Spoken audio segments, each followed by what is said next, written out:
Hello everyone, আজকের ভিডিওতে আমরা ডিসকাস করব সিএসআর নেট লাইফ সায়েন্সের প্রিপারেশনের ব্যাপারে।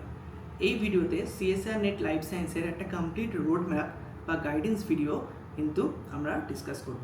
ওকে, তো এই ভিডিওটা স্পেশালি তাদের জন্য যারা মেনলি টায়ার 2 অথবা টায়ার 3 কলেজ বা ইউনিভার্সিটি থেকে পড়েছো এবং তারা একটু কনফিউশনে আছো যে আমি কি CSR net life science crack করতে পারবো, এই ডাউটের মধ্যে যারা আছো স্পেশালি তাদের জন্য।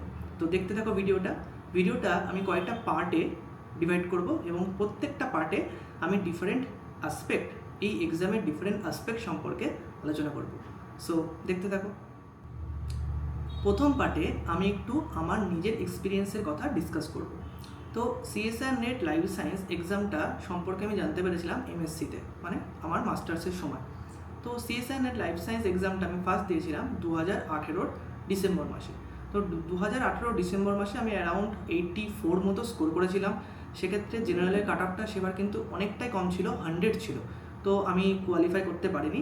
অবশ্যই এটা আমি কোনো প্রিপারেশন ছাড়াই জাস্ট এমনি দিয়েছিলাম, মানে আমার ইউজির যে নলেজ বা ইউজিতে যতটুকুনি শিখেছি তার বেসিসে। ওকে, নেক্সট আমি 2019 জুনে দিয়েছিলাম। এই 2019 জুনে আমি কোয়ালিফাই করেছি।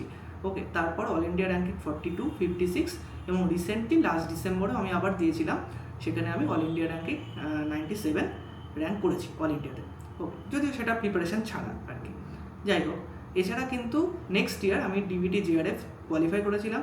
এছাড়া গেট 2বার কি 3বার আমি কোয়ালিফাই করেছি, ঠিক মনে নেই গেটের ব্যাপারটা, কারণ গেটটা অতটা ইম্পর্টেন্স তখন দিতাম না, যদিও গেটের ইম্পর্টেন্স রয়েছে, তখন জানতাম না অ্যাকচুয়ালি। ওকে, সো সেই অভিজ্ঞতা থেকে আমি একটু আমার গাইডেন্স বা রোডম্যাপ আমি আলোচনা করছি, যেটা আশা করি সকলের জন্য হেল্পফুল হবে। এবার আমরা ডিসকাস করব কোশ্চেন প্যাটার্নের ওপর। 2018 ডিসেম্বর অবধি যদি কোশ্চেনটা দেখা যায়, তাহলে দেখা যাবে কোশ্চেনটা কিন্তু অনেকটা ইজি ছিল।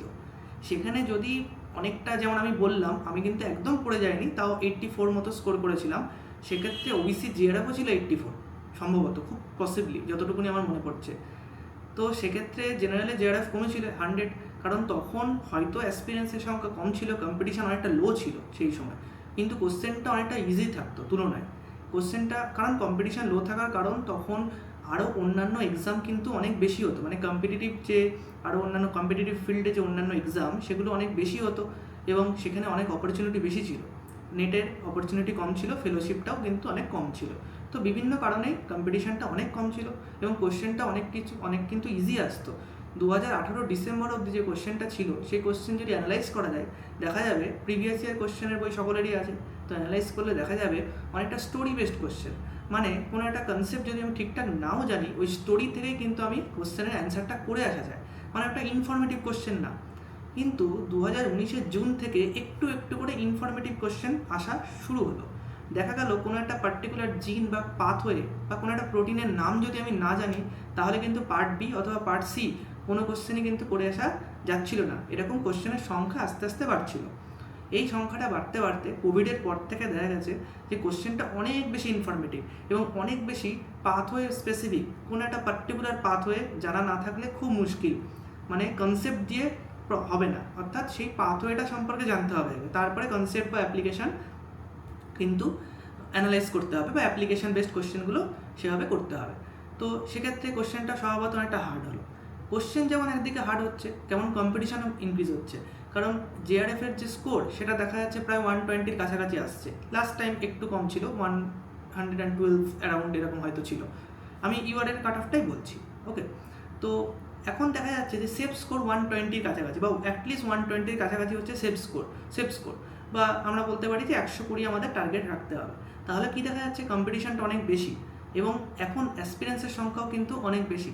আগে কি হতো, জুলজি, বটানি, ফিজিওলজি, এই 3টে করে যারা স্টুডেন্টস ছিল সাবজেক্টের, তারাই কিন্তু বেশিরভাগই দিত। কিন্তু এখন দেখা গেছে শুধুমাত্র মাইক্রোবায়োলজি, বায়োটেকনোলজি, বায়োকেমিস্ট্রি নয়, লাইফ সায়েন্সের যে অন্যান্য ফিল্ডগুলো রয়েছে সেই ফিল্ডের স্টুডেন্টসরাও কিন্তু এই এক্সামে আসছে।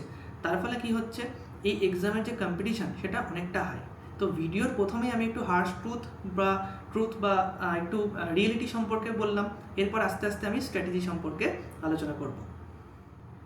এইবার আমরা আলোচনা করব এই নেটের যে সিলেবাস, সিএসআর নেটের যে সিলেবাস সেটা সম্পর্কে।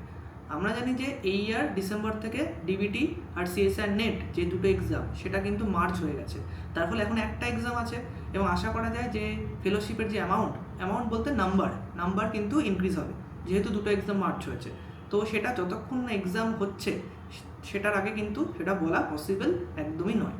তো যাই হোক, তো এখন দেখা গেছে কিন্তু পার্ট এ মিলিয়ে প্রায় 15টা ইউনিট রয়েছে, যে ইউনিটের মধ্যে দেখা গেছে যে অনেক বেশি ডাইভার্স, মানে সেখানে কিন্তু এমন নয় যে ইউনিটগুলোতে শুধুমাত্র জুলজি, বটানি বা ফিজিওলজি রয়েছে, সেখানে কিন্তু যে বায়োইনফরমেটিক্সের মতো ইন্টারডিসিপ্লিনারি যে টপিকগুলো রয়েছে সেগুলোও কিন্তু ইনক্লুড করা হয়েছে।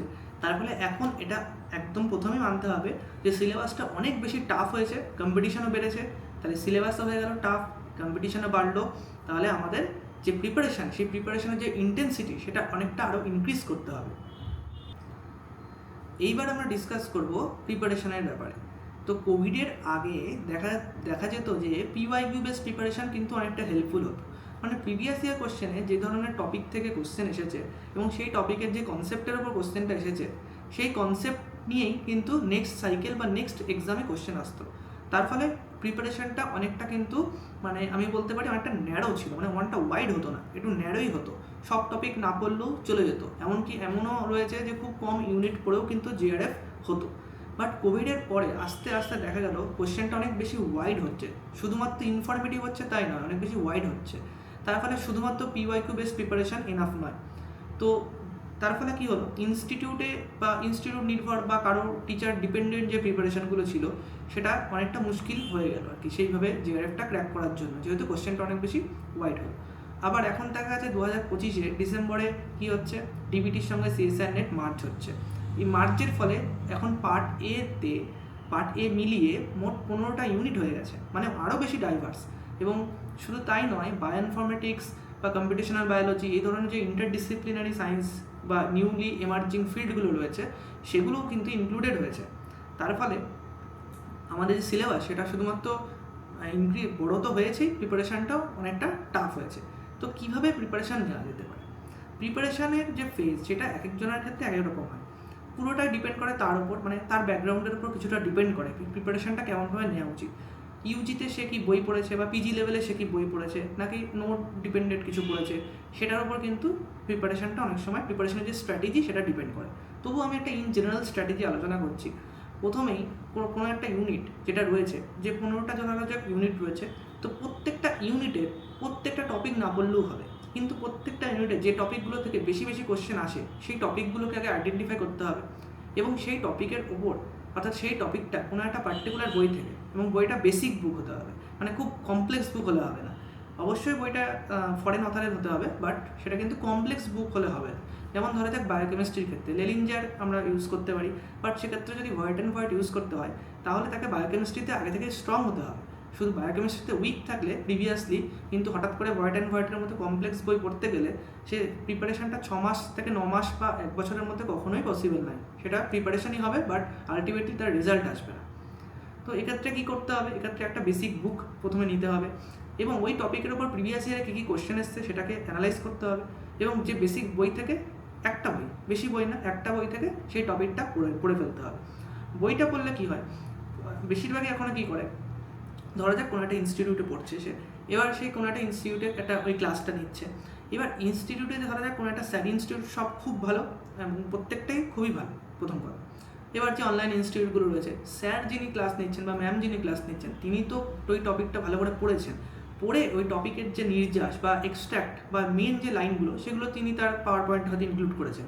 তিনি যখন কথাটা বলছেন তিনি তার ব্যাকে কিন্তু তার কনসেপ্টটা রয়েছে, অর্থাৎ তার মাথায় কিন্তু কনসেপ্টটা রয়েছে। এবার তিনি কনসেপ্টটা যতই হয়তো বলে দিলেন পাওয়ার পয়েন্টে, হয়তো আমরা বুঝতেও পারলাম কনসেপ্টটা পাওয়ার পয়েন্টে লেখাটা লাইনটা থেকে পার্টিকুলার, কিন্তু যেহেতু কনসেপ্টটা কীভাবে এলো, কীভাবে ডিরাইভ হলো সেটা জানলাম না, তার ফলে কী হয়, যখন কোশ্চেনগুলো পার্ট সিতে অ্যানালিটিক্যাল কোশ্চেন বা অ্যাপ্লিকেশন বেস কোশ্চেনগুলো আসে তখন কিন্তু প্রবলেম হয়, তখন কিন্তু আমরা কোশ্চেনটা সঠিকভাবে করে আসতে পারি না। হয়তো আমরা জানি, বাট কোশ্চেনটা সঠিকভাবে করে আসা যায় না। তার জন্য অবশ্যই প্রত্যেকটা টপিক থেকে প্রত্যেকটা টপিকের ওপর একটা করে বই কিন্তু আমাদের সাথে রাখতে হবে এবং বইটাকে খুব ভালো করে পড়তে হবে। বইটা বেসিক বুক হোক তাও ঠিক আছে, কারণ বই পড়লে আমাদের যেই জিনিসটা কোনো টপিক সম্পর্কে, কীভাবে সেই জিনটা বা প্রোটিনটা এলো, কীভাবে সেটা ডিসকভারি হলো, বা সেই পাথওয়েগুলো কেন সিগনিফিকেন্স মানে এভলিউশনারি পার্সপেক্টিভে কেন ইম্পর্টেন্ট বা তার কী কী আরও অন্যান্য রোল রয়েছে সেগুলো সম্পর্কে আমাদের একটা ভালো আইডিয়া হয়। নাহলে শুধুমাত্র কিছু ইনফরমেশনই আমরা কিন্তু মাথায় রাখতে হবে যদি শুধুমাত্র নোটস পড়া হয় বা শুধুমাত্র ক্লাসের যে পিপিটি বা ক্লাস নোটস সেটা পড়া হয়। আরেকটা ব্যাপার হচ্ছে কোনো একটা পার্টিকুলার টপিকে কখনোই পিএইচডি করা যাবে না। প্রত্যেকটা টপিককে একটা নির্দিষ্ট লেভেল অবধি পড়তে হবে, তারপরে ছেড়ে দিতে হবে। এই ব্যাপারটা কিন্তু সবসময় মাথায় রাখতে হবে। কোনো একটা টপিকে পিএইচডি করা একেবারেই যাবে না। আমাদের মনে রাখতে হবে আমরা এখানে একটা এক্সাম ক্র্যাক করতে এসেছি, পিএইচডি করতে আসিনি। সো এই কথাটা কিন্তু আমাদের মাথায় রাখতে হবে। নেক্সট যেটা অবশ্যই মাথায় রাখতে হবে সেটা হচ্ছে ইগোতে নেওয়া যাবে না। মানে আমি কি বলতে চাইছি, ধরা যাক এটা খুব হয়, ধরা যাক কোনো একটা স্টুডেন্ট সে মলিকুলার বায়োলজি বা বায়োটেকনোলজিতে এমএসসি, তো তার মলিকুলার বায়োলজি সে first sem, second sem, third sem, fourth sem মানে প্রিভিয়াস যে প্যাটার্ন আছে সেমিস্টারে সেই অনুযায়ী হয়তো থ্রু আউট দ্য সেমিস্টারে সে বায়োটেকনোলজি বা মলিকুলার বায়োলজিটা পড়েছে। তার ফলে ধরা যাক রেপ্লিকেশনটা পড়েছে। এবার নেটের অ্যাপ্লিকেশান থেকে একটা পার্সিতে কোশ্চেন এলো, অ্যাপ্লিকেশান বেস অ্যানালিটিক্যাল কোশ্চেন এলো যেটা একটু টাফ। তো সে কী করে, সেই কোশ্চেনটা করবেই। সে যদি নাও পারে সেই কোশ্চেনটা করেই আসে। মানে এটা তো ইগোতে নিয়ে যায় যে আমি আমার এই রেপ্লিকেশান থেকে এই কোশ্চেনটা পারবো না, এটা হয় নাকি, তাই এরকম একটা ভেবে নিয়ে ফেলে। তার ফলে সে কোশ্চেনটা আলটিমেটলি কী হয়, তার 1 নম্বর মাইনাস শুধু যায় না, 4 নম্বরও মাইনাস যায়, মানে 5 নম্বর তার কিন্তু মাইনাস যায়, 5 মার্কস মাইনাস হয়ে যাবে। মানে যেটা পারলো না -1 প্লাস কোশ্চেনের 4 নম্বর। তো এই ক্ষেত্রে কিন্তু এইটা কিন্তু হয়। অথচ দেখা গেছে যে ইকোলজি বা হয়তো সেল বায়োলজি বা অন্য কোনো একটা ইউনিটে একটা ইজি কোশ্চেন এসেছে, সেই ইজি কোশ্চেনটা সে করলো না, মানে সে ইগোতে নিয়ে নিল এইটাতে আমি সব পারি, এরকম একটা মনোভাব। সেইটা কিন্তু এই এক্সামের জন্য একেবারেই খুব গুরুত্বপূর্ণ। মানে এই ধরনের মনোভাব একদমই রাখা যাবে না।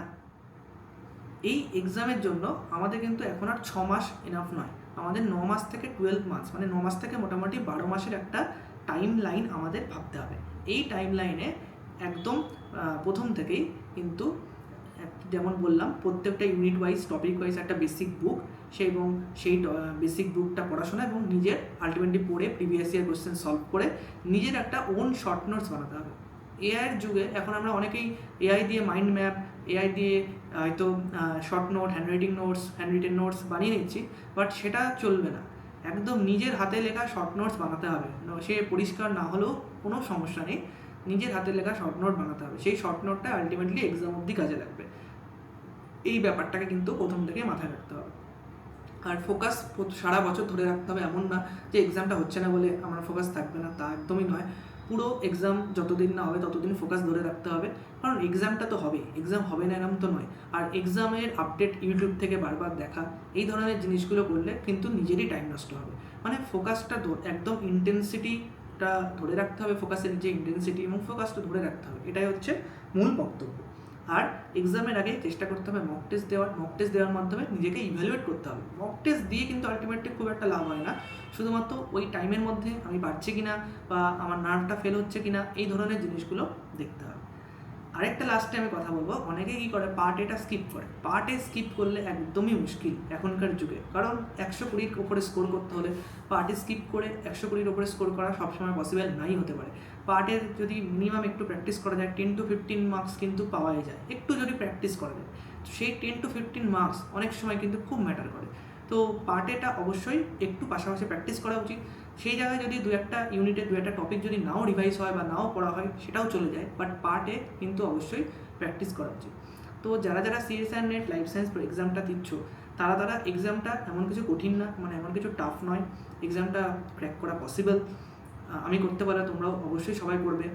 তো এই এক্সামটা দেওয়ার জন্য যেটা মেন বলবো সেটা হচ্ছে কনসিস্টেন্সি এবং নিজের ওপর সেলফ বিলিভ। কারণ আমরা কোচিংয়ের উপর ডিপেন্ডেন্স হয়ে যায়, নিজের ওপর সেলফ বিলিভ থাকে না, বই পড়ি না, সেই জন্য কিন্তু আমাদের অনেক সময় প্রবলেম হয়।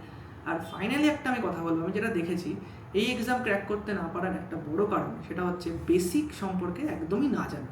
বেসিক মানে মলিকুলার বায়োলজি, বেসিক মানে সেল বায়োলজি নয়, বেসিক মানে বায়োলজির বেসিক সম্পর্কে না জানা। কারণ বহু কোশ্চেন আসে বেসিক বায়োলজি থেকে, এখনও পার্ট বিতে পার্ট সিতেও প্রচুর কোশ্চেন আসে। এই বেসিক বায়োলজি না জানাটাই কিন্তু আমার মনে হয়, আমি দেখেছি যে এক্সামটা কোয়ালিফাই করতে না পারার একটা বড় কারণ। তো যদি এই এক্সাম ওরিয়েন্টেড কোনো ডাউট বা কোনো সাজেশনস তোমরা পেতে চাও বা কোনো যদি ডাউট থাকে, তাহলে নিচের যে চ্যানেল হোয়াটসঅ্যাপ নাম্বার দেওয়া আছে সেখানেও কথা বলতে পারো বা মেসেজ করতে পারো, অথবা হোয়াটসঅ্যাপ চ্যানেলেও অ্যাড হয়ে যেতে পারো এই ওরিয়েন্টেড আরও সাজেশন বা ডাউটের সলভের জন্য। সো ভিডিওটা দেখার জন্য থ্যাংক